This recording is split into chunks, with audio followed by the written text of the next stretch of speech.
So would you ever say you've been faced with a situation that you believed you were unable to handle or cope with? Probably. Or maybe you couldn't see your way out of a difficult time in your life. Or maybe you felt hopeless about your own spiritual growth, your own spiritual progress. And at times that spiritual life can feel like a battle we're waging against negative desires and negative influences, or even just battling against ourselves and what we want. One part of us wants something good, something higher, heavenly good, and the other part of us wants something that's hellish or something that's selfish. And so we battle to stay optimistic and hopeful and motivated and not fall into a state of despair over that. And that's exactly why the Bible, the Lord's Word, is so full of stories about warfare. And you say, well, no, it's a book about love. True, it is a book about love. We know that. But love needs to be fought for. We need to fight for it. It's not something that just happens if we don't do anything. But we're fighting against aren't people out there. We're fighting against the enemies within ourselves, so to speak. That's what these stories are all about, what's going on inside of us. So as Jesus said, your enemies will be those of your own household. You're fighting against your own negative desires, your own selfishness, what tries to tear us apart. So the first thing to realize, if we've woken up to our spiritual life, is that if we're going to grow spiritually, we are going to be engaged in warfare or battle. And like warfare, it can get ugly, it can shift, it can be painful. But there's also times of rest, there's times of peace, there's times of us advancing and gaining ground, so to speak, to our spiritual life.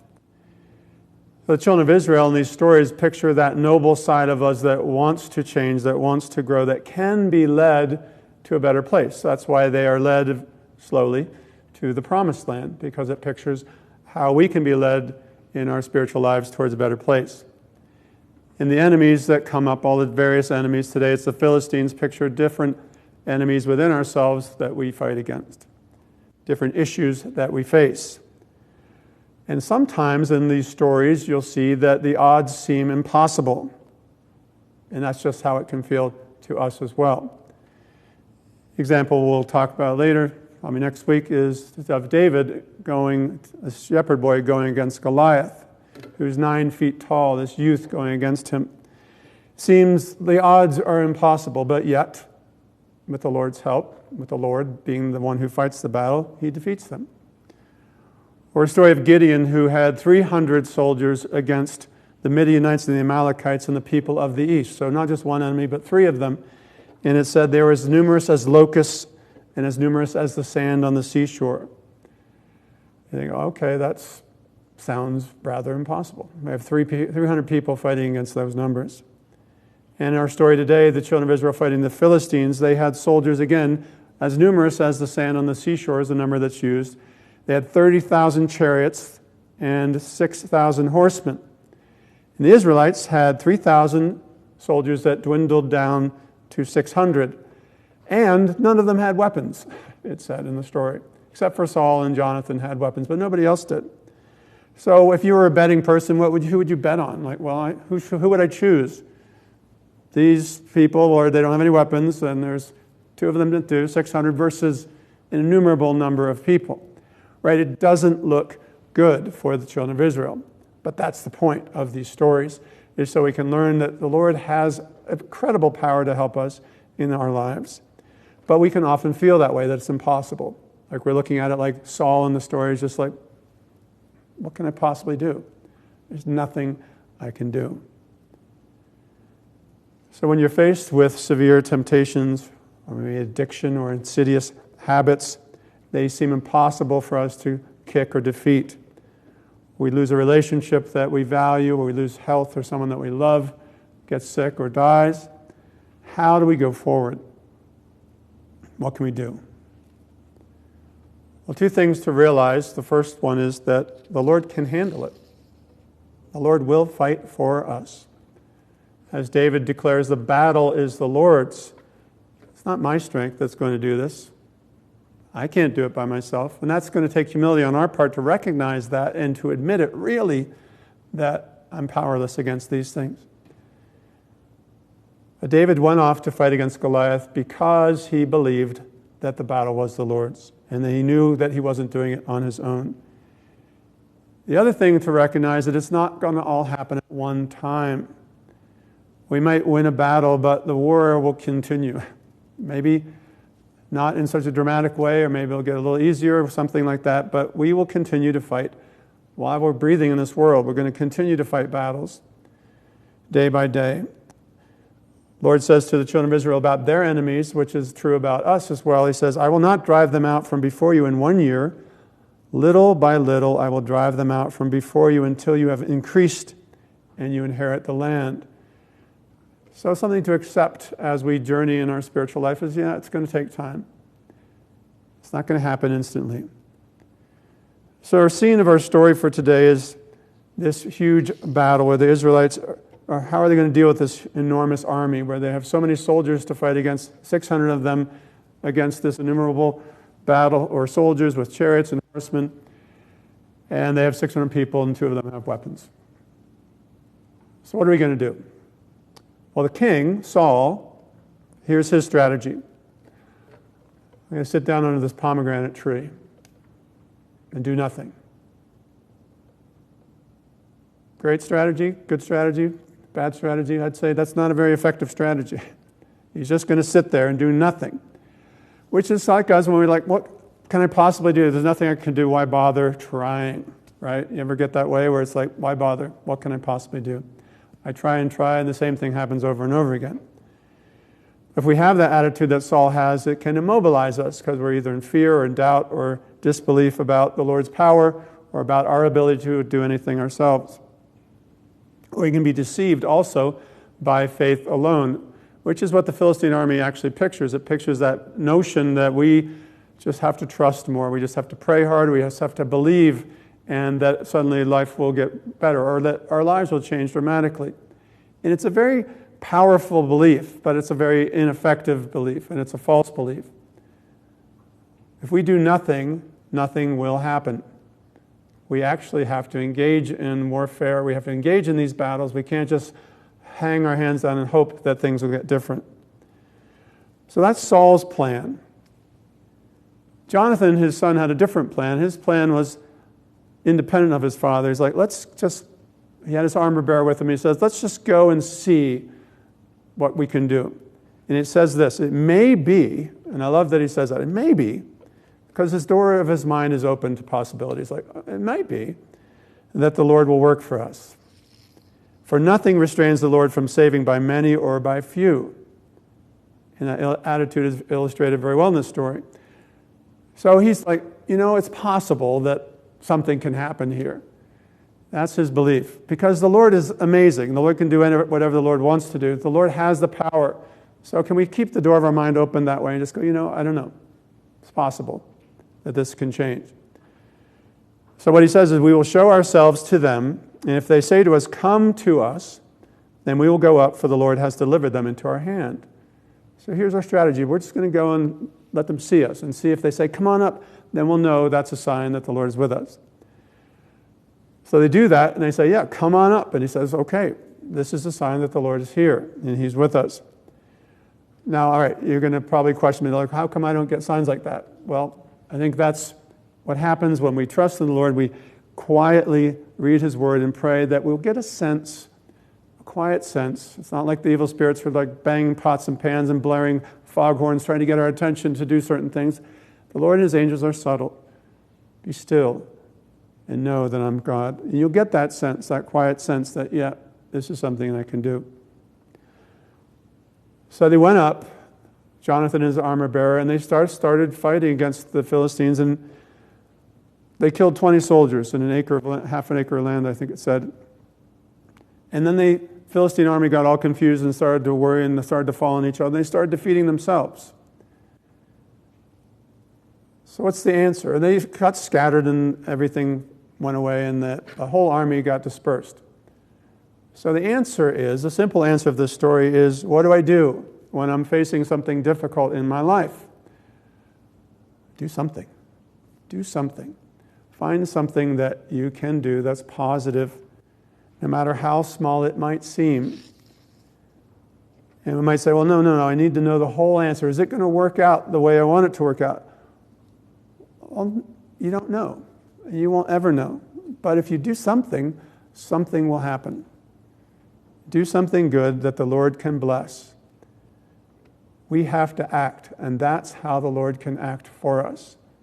The Lord encourages us. We're told that the Lord is actually the one that inspires us to act. But then when we respond with action, the Lord can then do his part. It says, the two together, the Lord acting and our reacting, perform a single action. So when we're acting, it's actually the Lord and us working together in partnership. So when we do something positive to effect change in our life, the Lord has been given permission from us to do what the Lord does best. Heavenly doctrines say that true faith is action. Faith in action is true faith. Now, we live in a world where faith is often just thought of as just trust and belief, right? Just have faith, which is what I'm doing right now. I'm just standing here doing nothing. That's me having faith. But the truth is, faith is actually acting on what you know you've got to do. If you're tempted by something, I'm just going to stand here next to it and hope that I don't get more tempted by it. That's not faith. Faith is like, oh, I got to get out of here. I'm not going to do that. I'm going to act on this in a way I know how. So we can be like Saul, and we can sit under the pomegranate tree or under a tree and feel helpless and hopeless and do nothing. But the problem isn't going to go away. It's not going to shrink. It's not going to get any different.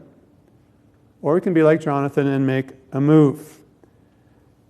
What difference does killing 20 people out of 1 million soldiers make? Well, it made a huge difference in the story, didn't it? The whole Philistine army was unraveled and dispersed because of that simple action that Jonathan and his armor bearer took.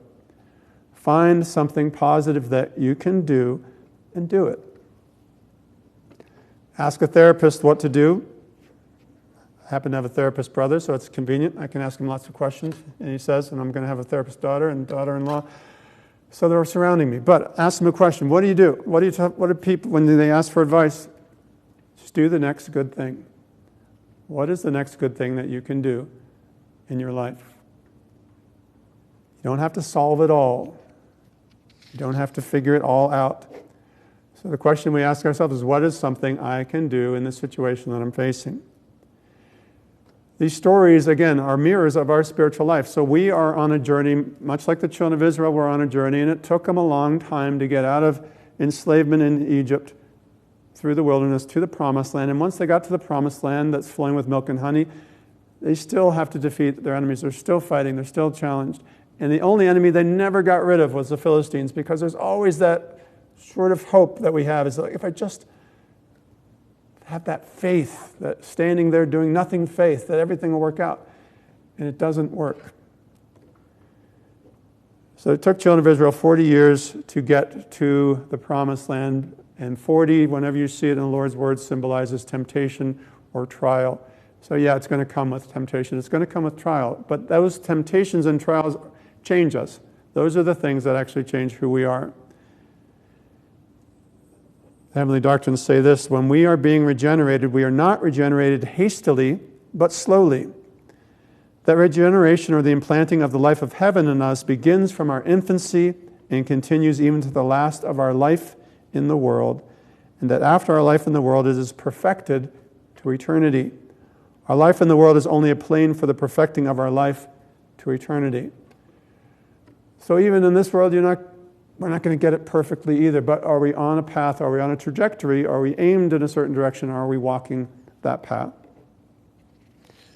It's not going to be like Dorothy and the Wizard of Oz. There's no place like home. You click your heels together and you're suddenly transported somewhere else. It's a long journey of effort on our part. And I know we look for the quick fix. Our world loves that. Lottery tickets, new diet, right? This will be the one that suddenly I shed all these pounds without any effort on my part, right? Or a new relationship, that'll fix everything. Or if I get more dopamine hits from my getting more likes on Instagram or Facebook, whatever it is that you do, that'll make it all better. But really, it's just about walking the path, simply following the things you know you should do, that we all must do. We need to face our issues, whatever they are, and work on them until we've sorted them out. If we don't, it's kind of like having, a pile of excrement nearby all the time, and the flies are coming, and you're just like trying to brush them away, but they'll keep coming back. They'll circle around and they'll come back to it again. You got to get rid of the pile, right? You can't just leave it there. And that's what we're working on. We're trying to get rid of the stuff that is unpleasant in our lives, and that will take away the hardships that we face and sort them out. When David was facing Goliath, or the Philistine army was there challenging the children of Israel day after day after day after day, and nobody was doing anything. That's another good picture of it. Day after day we're being challenged by these things, but David comes along, who incidentally represents the Lord's presence in our life. He knew that Goliath wouldn't go away unless someone did something. He says, is there not a cause? Is there not something we should be doing? And no one believed David could do it, of course, but he knew the Lord would be with him. And then the story we talked about with the children, it's an important part of this as well, which is, like Jonathan, that story symbolized that life is to be enjoyed and delighted in, and that comes from being actively being of use and of service. Not having Saul's attitude that, spiritual life is about suffering. Once we get it all right, then I'll have some joy in my life. Once I've defeated all my enemies, everything will be okay. We can have that attitude and deprive ourselves of the good things the Lord wants to give us. But the Lord does not desire that we suffer unnecessarily in our lives. The Lord has no interest in that. And if we feel that way, then we probably will suffer, and life will be about suffering for us. Saul said, no one's going to eat this day until I have vengeance on my enemies. And they fight all day, and they're exhausted, and they have no energy, and they're not allowed to replenish. But the Lord said, we are created that we may live forever in a state of happiness. That's what the Lord wants. You don't have to unnecessarily deprive yourself of joy in this world, of all the things the Lord has provided us with. Look around you in this beautiful place we live in, and the food the Lord's provided, and the friendships, and the community, and all the things that are there for us to enjoy. And if we do that, our face will be brightened like Jonathan's was with the honey. Just, yes. And Jonathan says, he heard about the oath after he'd done it. He said, that's a stupid oath. It's a stupid way to live your life. Why would you do that? My father has troubled the land. How much better if the people had eaten freely? For now they would not have been such a much greater slaughter among the Philistines. How much more growth we can experience if we accept the good things that the Lord offers us. But when we beat ourselves up, we only do harm. We spend extra time inflicting negative energy, and trying to heal from it. The Lord does not wish that. Yes, there are battles, but there are rests between the battles. Remember, the goal here, as the Israelites' goal, was a land flowing with milk and honey. It's described that way because it pictures the delight of a heavenly life. Honey pictures the delight of natural good and all the pleasures that we get from being of service to the neighbor, of being involved in the public welfare of our country, our communities. If you're not happy, get involved. Do something for somebody else. That's what the Lord is inspiring us to do here. But spiritual life is such that we always have a choice. And this story illustrates well the choices that we have. This destructive attitude of idleness and just lying around doing nothing, which the word says is the devil's couch. Or the kingdom of heaven, which is the kingdom of useful service. How can I be useful? How can I contribute? How can I be like one of those bees that's always, going out there and contributing, gathering the nectar and bringing it back to the hive, supporting the good of others?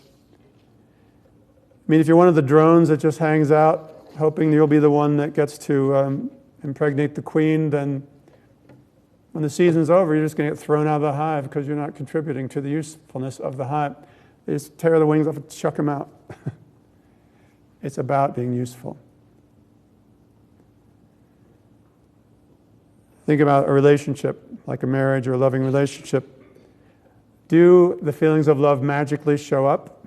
If you just stand there and hope, I hope that I feel more loving towards this person that I'm committed to, or do they show up when you actually do loving and thoughtful things? Well, they do. That's how it works.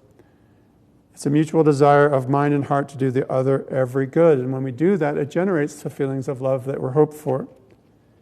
And the feelings stop from time to time, but it doesn't mean it's over. It just means it's time to get to work, time to start acting in loving ways again. But we could be like Saul again and just stand there and just hope that things get better. Yep, soon it'll get better. I know it. If I just wait. Just hang my hands down and wait for influx.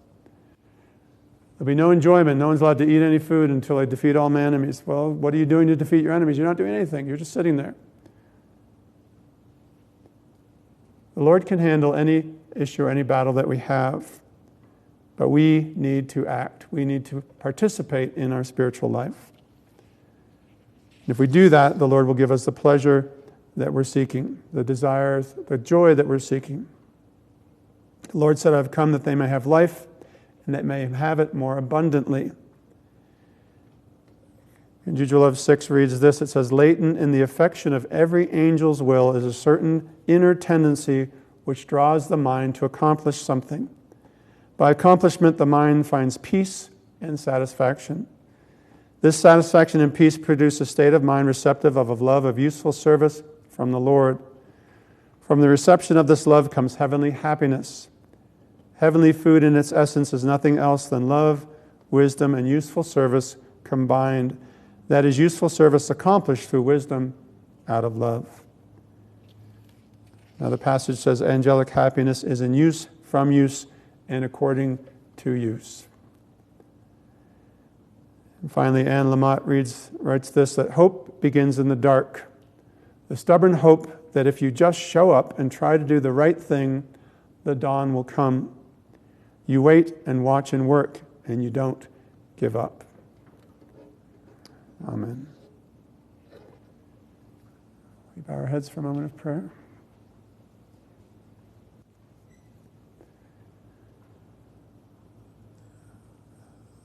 Lord, thank you for these reminders of your presence in our life and what you're working for with us all the time. We pray that you encourage us and strengthen us in the way of finding ways to be useful, finding ways to contribute to the happiness of others, where we find our own joy.